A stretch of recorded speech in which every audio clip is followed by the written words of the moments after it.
Take off your jacket, turn off your heater. Now picture this. It's 40 below, there's a wall of ice where your street used to be, and the nearest shop is never going to exist. This was winter for most of human history. No heating, no puffer jackets, no hot soup on demand. And yet here you are, which means somehow your ancestors did not freeze to death. So how did ancient humans survive winter? The honest answer is a mix of genius, desperation, and a lot of dead bodies. Here's the thing people forget. Humans are tropical animals. We evolved in warm Africa, basically naked, no fur, sweating to stay cool. We are built for the beach.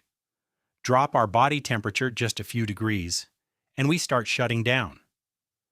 So when humans wandered north into Ice Age Europe and Asia, we were essentially underdressed apes strolling into a walk-in freezer.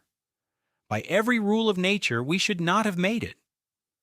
The story of winter is the story of how a sweaty African ape hacked its way into the cold and refused to leave. The first answer is the obvious one: fire. Fire was warmth, light, protection from predators, and a way to cook food, which unlocked way more calories from the same meal. Fire was everything. But here's the part nobody tells you. The hard skill wasn't making fire. It was keeping it. Starting a fire from scratch in the freezing wet is brutal. So a lot of groups simply never let theirs go out. They kept it burning for months, even years, and carried glowing embers with them when they moved, cupped in bark or moss like the most precious thing they owned, because it was. If your fire went out in the dead of winter, that wasn't an inconvenience. That could be a death sentence for the whole group. Okay, fire keeps the camp warm, but you can't carry a campfire on a hunt, so humans did something clever. If you don't have fur, steal it from something that does. They skinned animals and scraped the hides, and then came one of the most underrated inventions in human history, the eyed needle, around 40,000 years ago. That tiny piece of bone changed everything. Before the needle, you could only drape a hide over yourself like a sad, drafty towel. After the needle, you could sew. Fitted sleeves, layers, seams that trapped warm air against your skin. That is the entire principle of every winter coat you have ever owned, invented in a freezing cave. In fact, here's a wild theory. Neanderthals mostly just draped their hides, while modern humans tailored theirs. Some scientists think that better clothing is part of why we're still here, and they're not. Next problem: where do you sleep when the ground is frozen solid? Caves were the dream home, dry, sheltered, defensible, which is exactly why people fought over them. But there weren't enough caves to go around, so humans built, and some of these builds were insane. In what's now Ukraine, archaeologists found huts made out of mammoth bones, dozens of them, stacked into dome-shaped shelters and covered with hides. Imagine being so cold that you construct a house out of the skeleton of the largest animal around. Others dug their homes partway into the earth because the ground itself holds warmth. The same reason a basement stays cooler in summer and warmer in winter. Ancient humans figured out insulation without ever knowing the word. Now, the silent killer.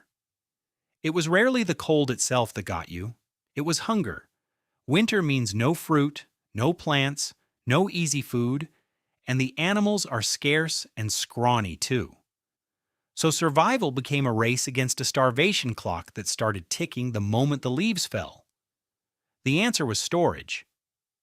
In autumn, you ate everything you could and put on body fat, because fat is both insulation and fuel, your own built-in winter pantry. And you stored food, drying and smoking meat so it wouldn't rot, rendering fat, and brilliantly burying caches of meat in the permafrost, using the frozen ground as nature's chest freezer thousands of years before we plugged one in. The groups that planned ahead ate in February. The ones that didn't. But the single most powerful survival technology wasn't fire or needles or even food. It was other people. Alone, a human in winter is dead.